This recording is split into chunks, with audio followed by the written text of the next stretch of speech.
the 7th of May 2012. This is Capital FM Online TV News.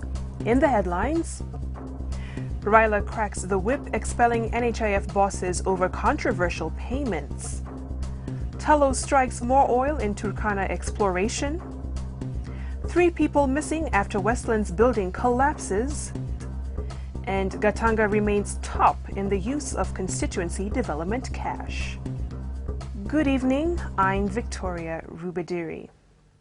Prime Minister Raila Odinga on Monday afternoon overruled outspoken Medical Services Minister Anyang' Nyong'o and suspended the entire board of the National Hospital Insurance Fund and its CEO, Richard Kirich. Raila announced that a deputy secretary at the Ministry of Medical Services, Aden A. Aden, had been appointed temporary manager at the fund alongside a caretaker board.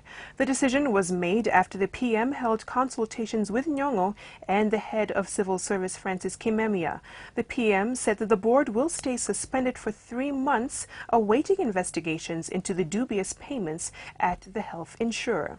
The Efficiency Monitoring Unit will spearhead investigations into the fund that has been accused of paying money to non-existent clinics. An independent and reputable audit firm will be appointed by the caretaker board to conduct investigations in regard to award of contracts, investments, and management systems in the corporation. The caretaker board will include, among others, various permanent secretaries and representatives from the Federation of Kenyan Employers, the Central Organization of Trade Unions, the Kenya National Union of Teachers, and the Kenya Medical Association. The NHIF spectacle comes full circle after Nyong'o reinstated the board and CEO on Sunday, just a day after Kimemia sent them packing. Earlier on Monday, Ikolomani MP Bono Khalwale threatened to institute a vote of no confidence against Nyong'o over the scandal. And I will challenge you on the floor of the House. Mpaka ile body iende, CEO aende, na Professor Nyong'o aende. Meanwhile, there are fears that NHIF-accredited hospitals may stop attending to civil servants and teachers for inpatient and outpatient after the fund's account was frozen on Sunday. Sources within NHIF who spoke to Capital Newsbeat on condition of anonymity say health facilities are no longer assured of payment and hence may withdraw their services to the civil servants. However, Kenyatta National Hospital says it is still treating patients on the NHIF medical scheme. Meanwhile, work at the NHIF headquarters was interrupted after staff were evacuated this morning following a fire in the building. NHIF General Manager HR and Administration Mrs. Mwangi said the fire was caused by an electrical fault in the generator room on the ground floor. She says the fire Monday morning was in no way an attempt to destroy crucial documents. The fire was put out after an hour. Tullow has found more oil in the Gamia-1 well in Turkana. The firm that found the country's first ever oil discovery in March says it has encountered a total net oil pay in excess of 100 meters across multiple reservoir zones in the well. Tullow says the well it is drilling on Block 10BB with its partner Africa Oil Corp has so far been drilled to a depth of 1,515 meters. To better govern the upstream oil and gas sector, Prime Minister Raila Odinga said the government intends to revise the dated Petroleum Exploration and Production Act of 1986 that only recognizes the international company and government.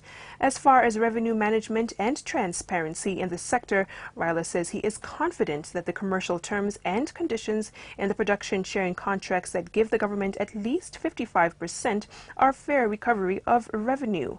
Tullow is undertaking several exploration activities in the Tertiary Rift Basin, including Twiga-1 exploration well that is expected to spud in the 3rd quarter of this year, and the Pai Pai Block 10A well scheduled to spud in the 4th quarter of this year. Tullow said in March that it had encountered in excess of 20 meters of net oil pay after drilling to a depth of 1,041 meters. 3 people were feared trapped after a 6-story building under construction in the Nairobi Westlands neighborhood collapsed on Monday afternoon. Witnesses and construction workers at the site told Capital Newsbeat that one person was rescued and rushed to hospital, but majority of the workers on duty at the time were able to escape before the building came down.